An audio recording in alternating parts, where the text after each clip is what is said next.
Mateus capítulo 20, versículo 1, diz assim: porque o reino dos céus é semelhante a um homem, pai de família, que saiu de madrugada a assalariar trabalhadores para a sua vida.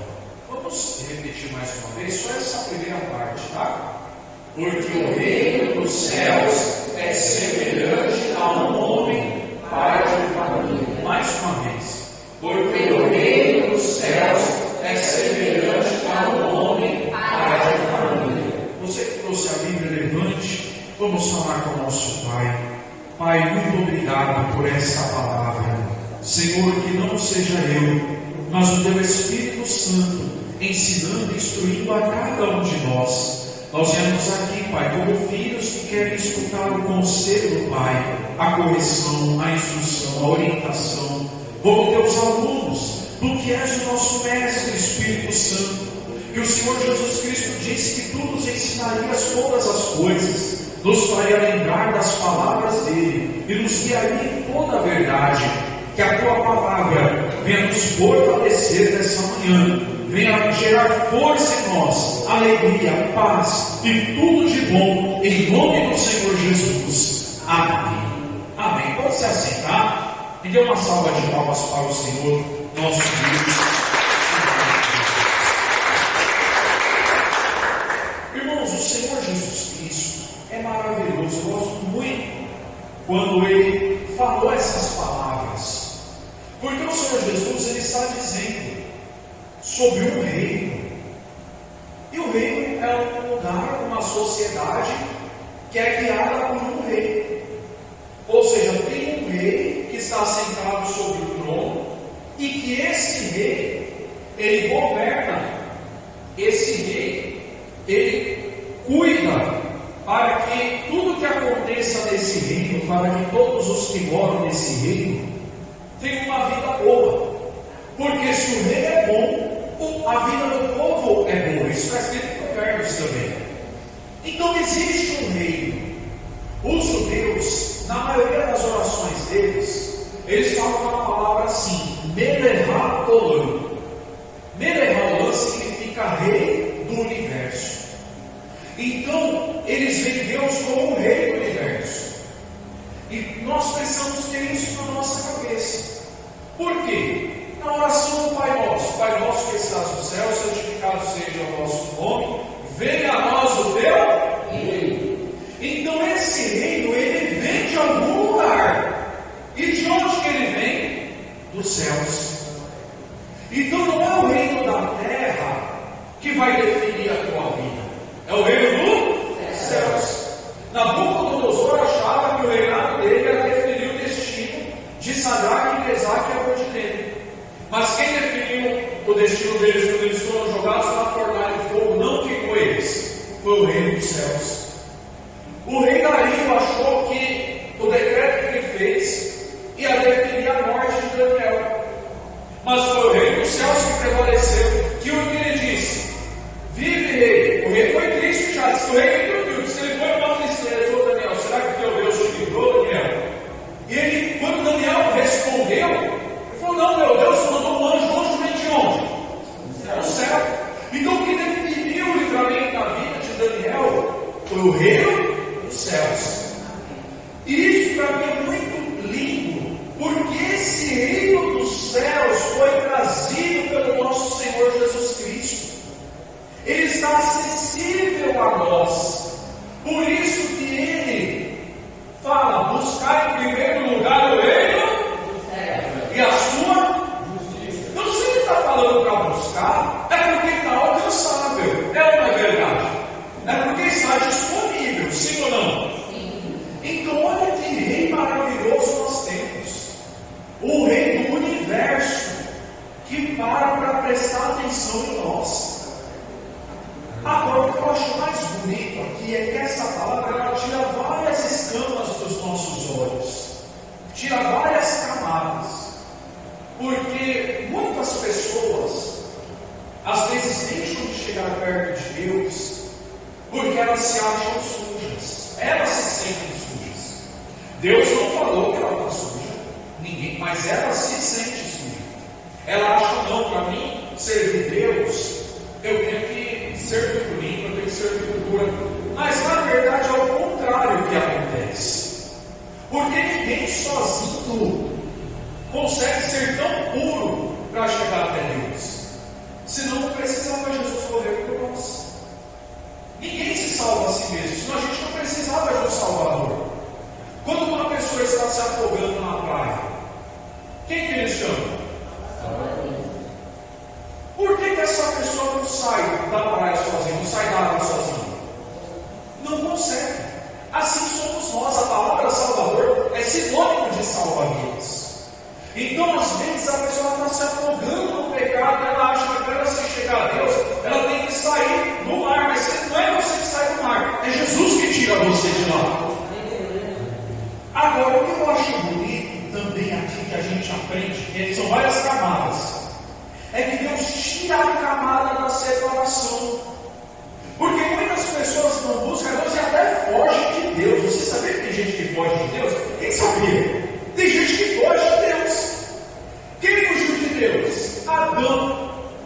Quando ele pecou, lembra que todo dia, na hora, Deus ia lá falar com eles? Deus vinha em forma de anjo falar com eles.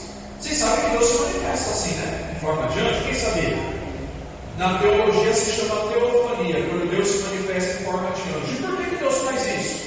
Porque Deus é tão bom que Ele sabe que se Ele se manifestar para nós em toda a glória dele, a gente não aguenta. É muito poder, é muita grandeza, é muito estrondoso. Então Deus ele se comprime em várias partes menores para se manifestar para nós, de tanto que Ele gosta da gente, de tanto que Ele nos ama, de tanto que Ele quer ter comunhão com a gente. E isso para mim são várias declarações de amor de Deus por nós. Porque Adão já tinha pecado, Eva já tinha pecado, mas na hora marcada quem estava lá? Deus. Ou seja, Deus poderia falar, hoje eu não vou aparecer para eles verem, para eles aprenderem que eu sou Deus, que eles pecaram, que eu estou chateado com eles. Podia ou não podia? Mas ele não fez isso. Ele foi. Mas quando ele chegou no lugar de encontro, Adão e Eva não estavam no lugar que eles sempre se encontravam. Sabe o que isso quer dizer para nós, irmão? Sempre que você precisar, Deus vai estar no lugar de encontro. Às vezes você pode ter saído do lugar de encontro, mas Ele está lá te esperando.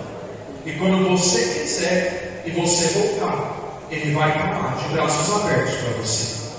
Ele disse: aquele que vem a mim, de maneira nenhuma o lançarei fora.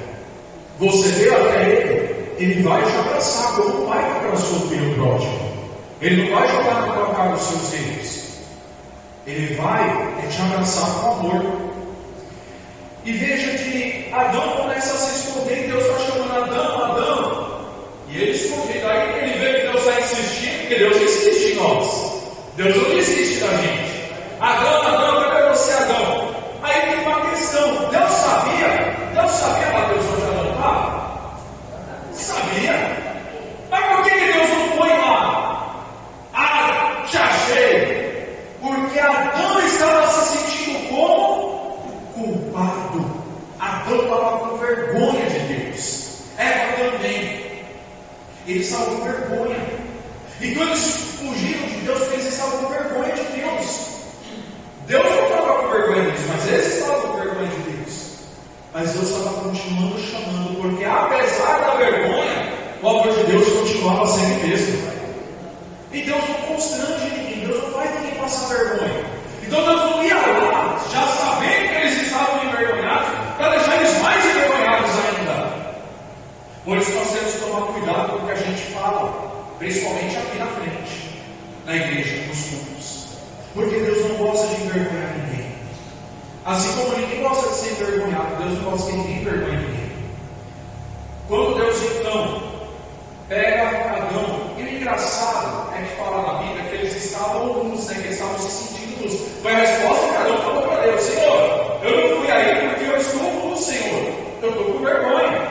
Só que se você ler o texto de Jogar, você vai ver que ele não estava nu de verdade.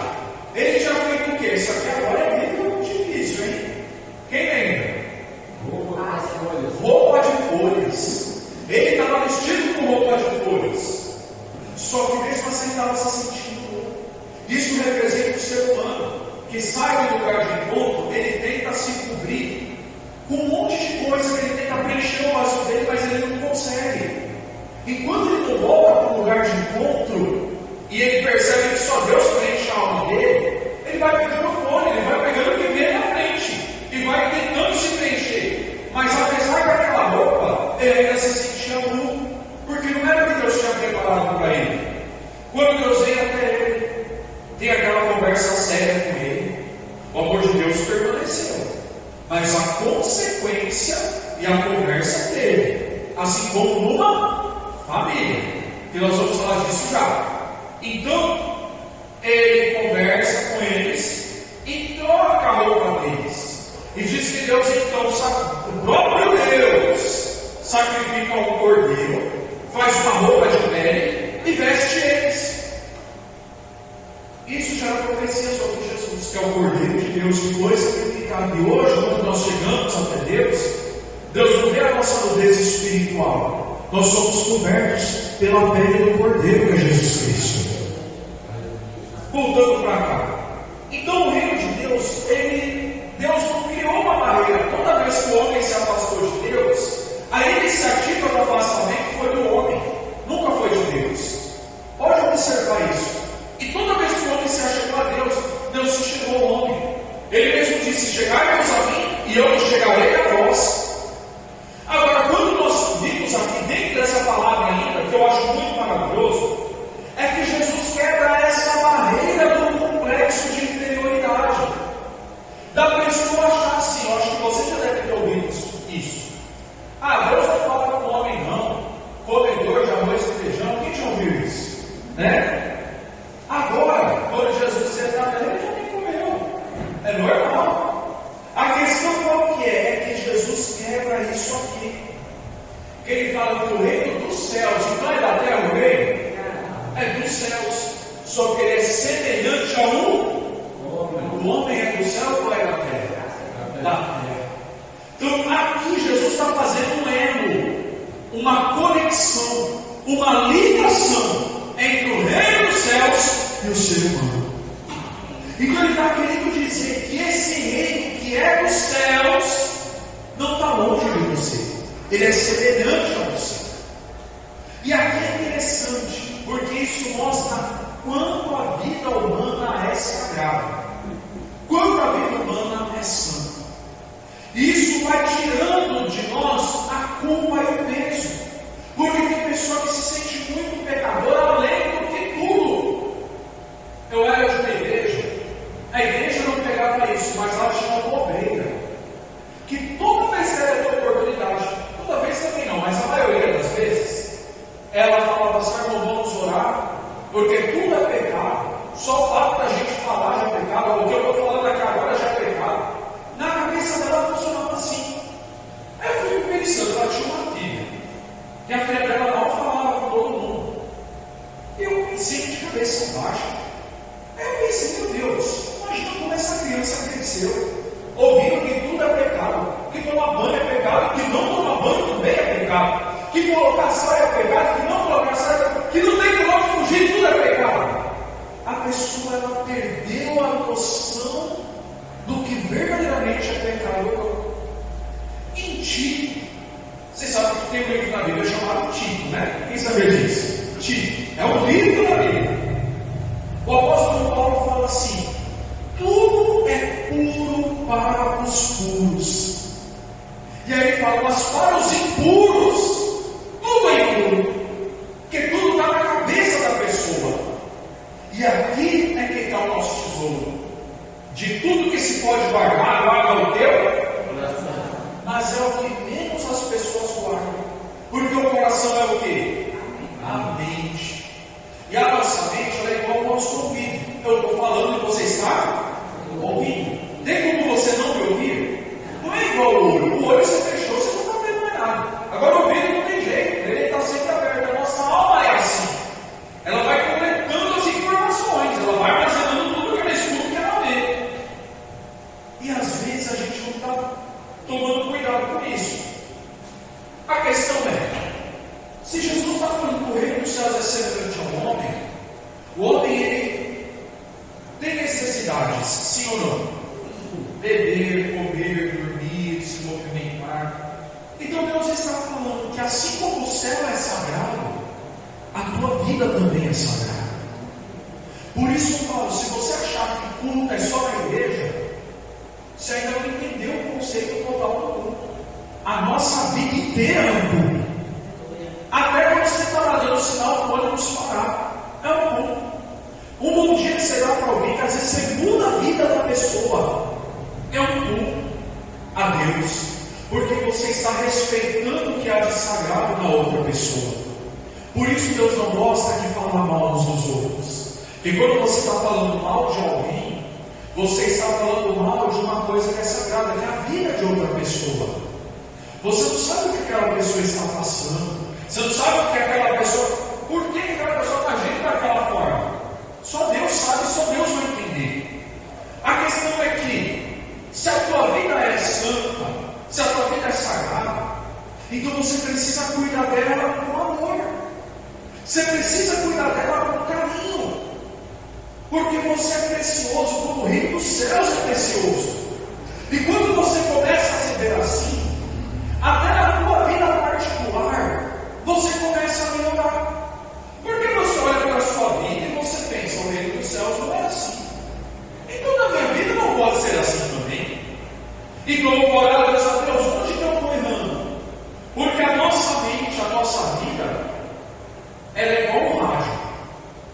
Vocês lembram aqueles rádios de pilha antigos? Isso aqui, só os mais antigos, vocês aí. Ia sintonizar, né? Hoje é tudo internet, né? Eu acho que até as rádios estão assim. Mas você tinha que sintonizar, aí você queria lá sintonizar na 103.9 lá, aí passava um pouquinho, 103.8, caiu na rádio pirata lá. Que não tinha nada a ver, você tinha que colocar certinho para ouvir bem. E às vezes, isso aqui é verdade, mas eu estou falando assim, mas não é brincando. Acaba sendo engraçado, mas é sério. Às vezes estava ruim. Você pegava o bombril, colocava lá, ficava bom na hora, assim ou não? Tirava a interferência.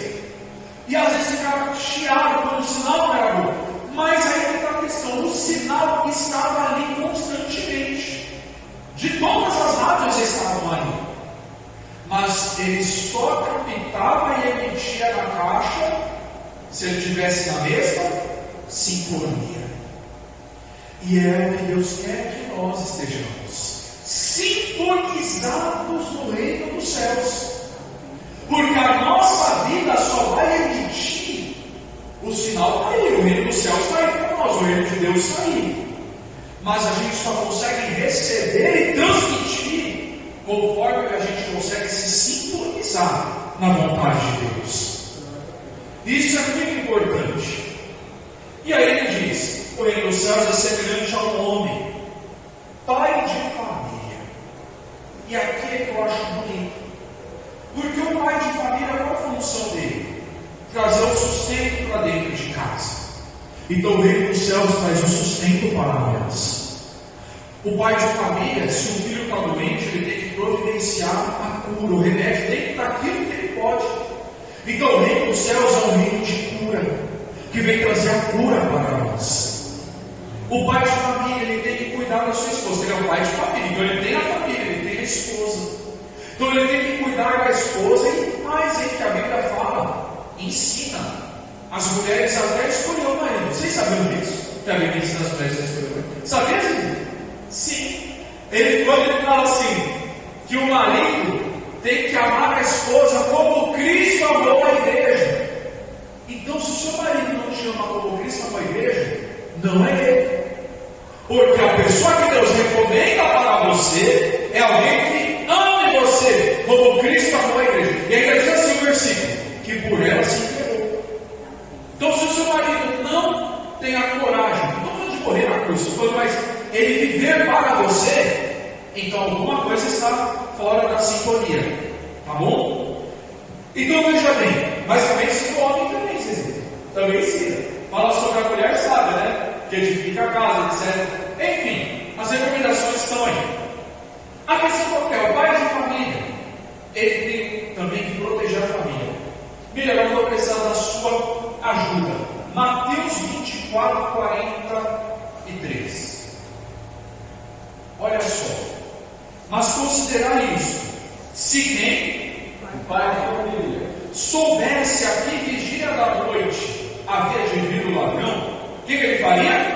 vigiaria, E não minar a sua casa. Então o pai de família tem que proteger a sua família. Essa história de que o crente tem que aceitar tudo está errado. Não. Se tentaram bagunçar na minha família, uma vez tentaram, sabia? Uma vez tentaram, né? Houve uma situação que minha filha terminou com um rapaz e o rapaz começou a ir na casa dela. Eu fingi que não sabia. Esperei um determinado dia e falei: Deus, eu precisaria do shopping Bom Sucesso, vamos comigo? Ora, era onde o rapaz trabalhava. Falei: ô Deus, eu vou conversar com o fulano, tá dando trabalho. Ele está achando que por a gente ser crente ele pode fazer o que ele quiser, pois então hoje ele vai ter surpresa. Aí, está fechando, quando ele sai, chamei o tive uma conversa séria com ele, seríssima, deixou ele em paz. Porque o pai de família ele tem que ser protetor. Se alguém está batendo no seu filho, na sua, por que eu tenho que ensinar isso? Porque eu tive um pastor que os filhos dele estavam sendo agredidos fisicamente. E o filho dele era criança pequena, não, era 16 anos. Ao ponto que uma vez era uma pedrada no filho dele, na testa, que era um sangue, acho que ele até tomou conta. Por que alguém se sentiu à vontade de fazer isso? Porque estava igual a Golias, falando que não tinha homem na casa e todo mundo de cabeça baixa. O homem, pai de família, ele tem que ser um homem de verdade. Ele tem que proteger a sua casa. Ele tem que dar segurança para a sua casa. Se precisar ficar acordado, como está dizendo aqui, não deixaria o ladrão entrar em casa. Muitos olham e pensam que é só o quê? Se alguém tentar entrar em casa, meu marido não está aqui para quebrar ele com a porrada. Mas não, às vezes deixa entrar o ladrão da infidelidade, o ladrão do ciúme, o ladrão da agressão. E aí a pessoa não está vigiando. E às vezes é o pai de família que está deixando a porta aberta para o inimigo entrar. Quer ver, por exemplo, eu fui dar um atendimento e a pessoa ama o marido, mas ela está cansada, porque o marido já não procura tanto, porque só quer beber, só quer beber, só quer beber, só quer falar, só fala. Não sai de casa, mas só quer falar. Cansa a pessoa. Cansa ou não cansa? Cansa. Então não era nem o inimigo, a própria pessoa que está trazendo mal para a sua vida. Miriam, Lucas capítulo 22, versículo 11.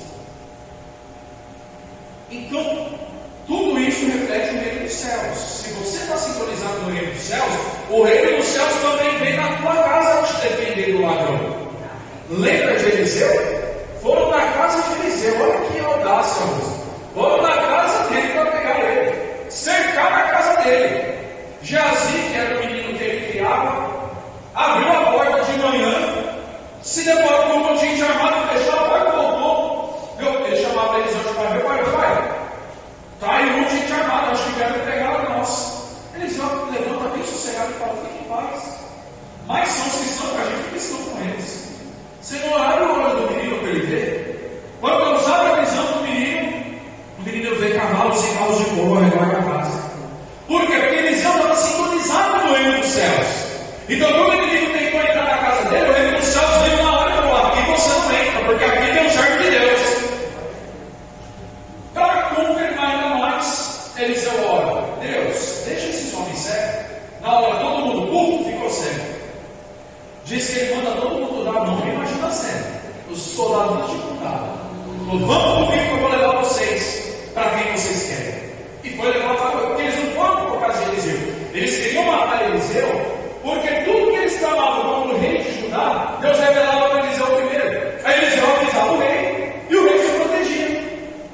Aí então o problema é o Eliseu. Vamos pegar o Eliseu que a gente consegue levar. Vamos levar vocês até o rei. O rei, vocês querem levar vocês até lá. Aí daqui a pouco o rei está lá e ele vê aquele monte de gente chegando de montada. Puxa! Aí quando ele chegou ao rei, esses homens estão atrás do Senhor e são de tal exército. Aí o rei pergunta: o que eu faço? Eu mato eles? O que eu faço? Mas eu vou: não. Prepara um banquete para eles, que eles estão com fome, eles eram de longe. Prepara uma mesa e dá comida para eles. dá água para eles e depois manda eles ir para casa. Quando estava a comida pronta, eles sentadinhos na mesa, Senhor, devolve a visão deles. Deus devolveu a visão. Nunca mais tiveram coragem nem de mexer com ele, nem de mexer com Eliseu. Porque o reino dos céus desceu e Eliseu venceu o mal com o bem, gente. Olha que coisa linda. Deu de comer. Aí depois vai dizer a Bíblia para nós: se o teu inimigo tiver fome, dá para ele de comer. Se tiver sede, dá a ele de beber. Amém? Então, olha só. E direis a quem? A quem? Ao pai de família da casa. O mestre te diz: onde está o aposento em que hei de comer a Páscoa com meus discípulos? Ou seja, Jesus mandou uma mensagem para quem? Para o pai de família. Exatamente. Então Deus quer que você tenha uma família. E a raiva do inimigo é contra a. Por isso que todo domingo é culto da. Mas sinceramente, todo culto é culto da família. Nós usamos esses nomes apenas como uma estratégia de evangelização. Por exemplo, culto de libertação. Não é que sai aquele culto de libertação. Todo culto é de libertação. Vocês já viram que libertação de domingo, de todo dia, de quarta. Porque culto é culto. E Deus é completo em todos os cultos. Mas nós usamos o nome para evangelizar. Porque tem pessoa que ele só vence. Ai, culto de libertação, então eu vou. Você trata culto de ensinamento, a pessoa não vou. Mas Deus faz tudo, qualquer culto.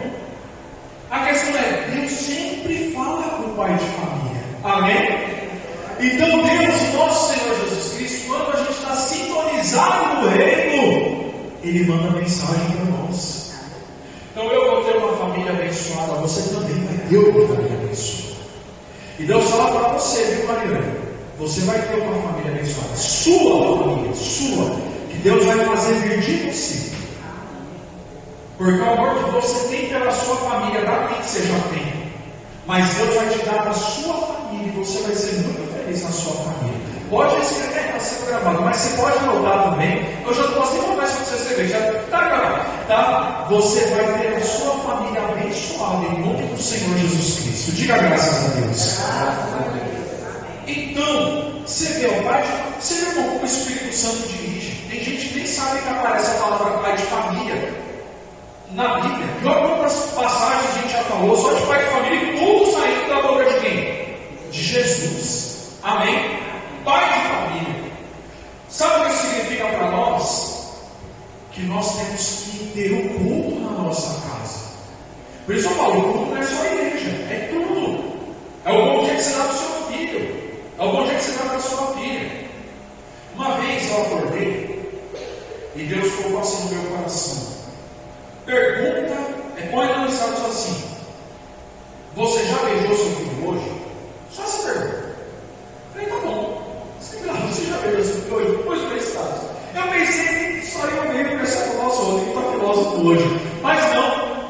Irmão, me responderam. E uma pessoa me respondeu assim: nossa, eu esqueci, estou indo fazer isso agora. E aí as pessoas às vezes não entendem, às vezes aquele beijo que ele deu no filho dele aquele dia, o filho dele vai lembrar 15 anos depois. Sabe por que lembra? Eu já vi de pessoas que falaram, pastor, a missionária dele não conhece o pastor Alexandre. Pastor Alexandre, Deus fez uma obra na vida dele. Ele já pegou aqui. Você sabe o que é, né? E assim, ele fala, né? Mas eu vou falar só para você ver o poder de Deus. Ele era travesti, montado tudo, de peito, de tudo que você possa imaginar. Deus libertou ele, deu a ele um casamento, ele tem filhos, né? Não no caso, não sei se agora ele tem filho agora, não sei se ele teve com a esposa agora. 2 anos? Olha, eu pensando, será que ele tem filho? Já está atrasado, 2, né? Olha como Deus muda a vida da pessoa. Hoje ele é pastor. Mas o que me tocou uma vez foi que ele falou: nunca ouvi do meu pai, eu te amo. Ele conta isso aqui, você não tem. Ou seja, uma pessoa que você vê como.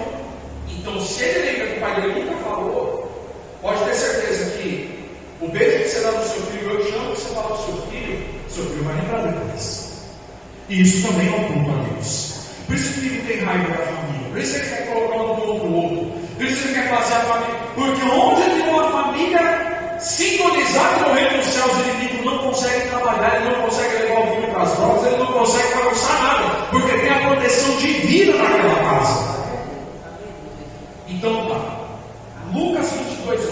Não sei nós lemos, desculpa. Mateus 13, 52. Mateus 13, 52. Olha só. Já estou terminando, tá? E ele disse: por isso, todo escriba instruído acerca do reino dos céus é semelhante a família. Irmão, isso aqui é um segredíssimo segredão, isso aqui que Jesus está dando. Quer dizer, não é segredo que Jesus falou, né? Mas poucas pessoas sabem disso. O escriba, vocês já viram escriba? Quem é que é escriba? Escrever. Ô, Mateus, você parabéns, hein? Mateus foi um dos primeiros que respondeu para ele. Olha como ele presta atenção.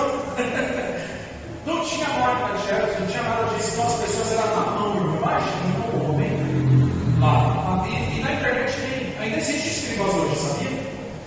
Mas eles existem como se eles fossem artistas. Como posso explicar? Porque os judeus meio que eles têm uma parte lá que eles falam assim: não, nós nunca vamos deixar de ter os escribas, porque eles fizeram parte da nossa história, então, e aí tem os escribas até hoje, que vai lá copiar a Bíblia ainda.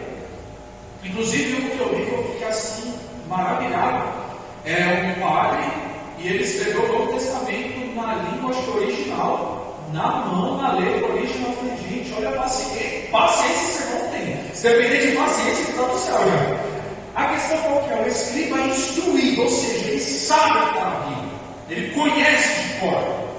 Mas Jesus compara ele a um pai de... Porque você pode ser teólogo, você pode saber a Bíblia, você pode saber o Salmo de cor, você pode saber a Bíblia de cor. Se você não for um pai de família bom, pode rasgar seu diploma, pode rasgar que não valeu nada. Quando você vê gente, mas ele prega demais, é um ótimo pregador, mas bate na esposa, rasga a teologia, vai embora. Porque ele não entendeu, apesar de ele ter informação, ele não entendeu que o que Deus quer na nossa vida é que a gente seja bem com a nossa família. O culto começa dentro de casa, amém? Começa dentro de casa. Então Jesus está dizendo isso para vocês, que é um segredo, que é o que poucas pessoas sabem. Aí a pessoa chega na igreja e fala bem, fala bonito, e canta bem, mas em casa ninguém suporta ele, ninguém suporta ela. Está errado. A gente precisa resgatar e sintonizar nossa casa no reino dos céus, amém?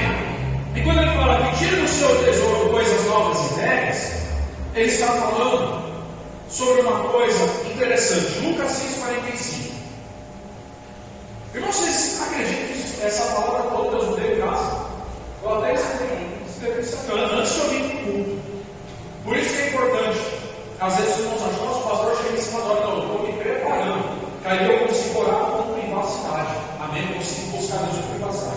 Olha só, o homem bom, do bom tesouro do seu coração, tira o, e o homem mau, do mau tesouro do seu coração, tira o mal, porque da abundância do seu coração fala a sua boca.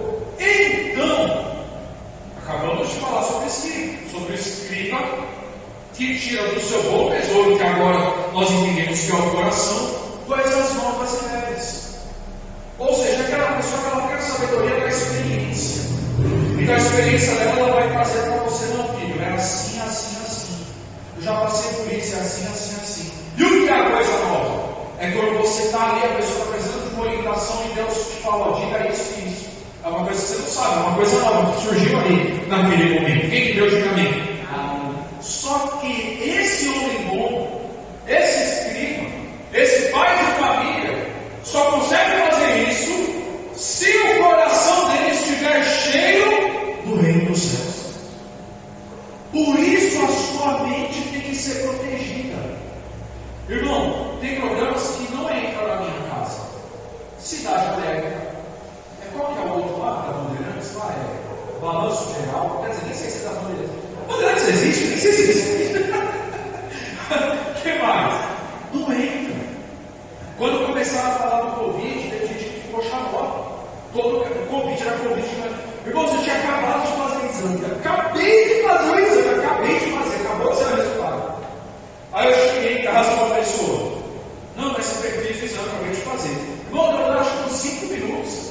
Eu não sei se eu der uma possível uma espirrada, o pessoal tem que fazer o exame. Acabei de fazer! Por que você faz isso, pastor? É a realidade do mundo? Não. É a realidade lá fora. Porque a televisão aumenta tudo. Vocês sabem disso, né? Mas na minha vida, a realidade é o reino dos céus. Na minha vida, eu não vou tomar posse do que Deus não falou que está na minha vida. Então, se eu só assisto coisa ruim, se eu só escuto coisa ruim, só ando, eu estou enchendo a minha mente, porque o coração eu estou enchendo a minha mente de coisa ruim, só coisa ruim.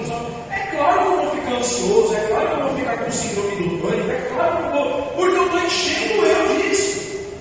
Se eu tomo um copo de água, cheio de água, eu consigo colocar mais água dentro? Consigo colocar porque já está cheio. Assim é a nossa cabeça. Então você precisa tomar cuidado com a sua mente. E isso é uma coisa que só você pode fazer por você. Isso aqui ninguém consegue fazer por você. Nem o pastor, ninguém, nem o teu anjo da guarda consegue. Só você consegue proteger. Por quê? Um exemplo. O seu anjo da guarda não vai mudar o canal da sua televisão. Se você quiser assistir coisa ruim, ele não vai gostar. Mas ele não vai lá, pum, e mudar. Ele não tem essa autonomia.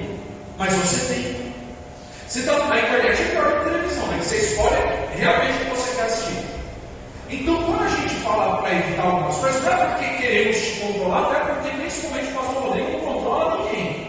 Vocês com certeza nunca viram e nunca verão eu falando para você: ah, não faça isso, não faça aquilo. Não, vou colocar você de banco por causa disso. Não. Porque é você, o Espírito Santo, que tem que mexer em você. Se tem uma coisa que você quer e não gosta, ele vai mostrar para você. Eu só posso falar, só posso pregar. Amém? Mas te controlar e colocar em você uma regra que Deus mandou, eu não posso fazer isso. Ah, mas eu posso te aconselhar. Então começa com uma coisa boa na sua vida para você ver. Começa só a assistir coisa boa. Começa só a encher sua cabeça de coisa boa. Aí a sua boca vai começar a falar de coisa boa. Aí você vai começar a se sintonizar no reino dos céus. Porque no reino dos céus, de lá vem notícia boa ou notícia ruim? Boa. Então quando você começa a se sintonizar no reino dos céus, dentro da tua casa também você começa a falar só de coisa boa. E para encerrar, Provérbios 14:14. E esse é o último, tá? Nossa, hoje o foi isso também. Olha só. O que no seu coração comete deslize, se enfada dos seus amigos. O que é enfadar? Se cansa. Então aquela pessoa que na sua mente comete deslize, ou seja, na cabeça dele só está tendo coisa errada, essa pessoa se cansa. Já viu aquela pessoa com cansaço mental? Quem já ouviu falar? Cansaço mental. Uns falam que é pior que o cansaço físico. Porque é tanta coisa na cabeça que a pessoa já cansa de tanto pensar. Mas o homem bom fica satisfeito com o seu. Ou seja, aquele homem, quando está falando homem, que não é só homem macho, está falando homem ser humano. Tá? O ser humano bom fica satisfeito. Porque ele só é bom não porque a bondade é dele, mas porque a bondade de Deus, que é fruto do Espírito Santo, Gálatas 5:22, que é fruto do Espírito Santo, que se manifesta nele. E a bondade que você tem não é a bondade dele, mas a bondade de Deus nele, porque ele está sintonizado no reino dos céus. E eu encerro dizendo para você que você é o reflexo do reino dos céus dentro da tua casa, dentro do teu serviço, dentro da tua vizinhança. Se conecta com o reino dos céus. Ah, mas você viu falar isso para quem falou? Não, tá bom. Mas o céu não falou isso para mim. Não, mas você viu que eu estou falando que vai. Você sabe quando eu falo que a água vai acabar? Você lembra desse tempo? Eu estava sossegado. Eu falei, não vai acabar, porque Jesus não deixa nos preocupar com o dia de amanhã, que vai ter que comer o que beber, relaxa. Deus olha. Fique tranquilo, a água não vai acabar. Hoje ninguém lembra mais disso, quase. Então, confia no que o céu falar para você. Amém? E dentro dessa palavra, fique em pé. Vamos orar pela nossa casa, pela nossa família nesse momento.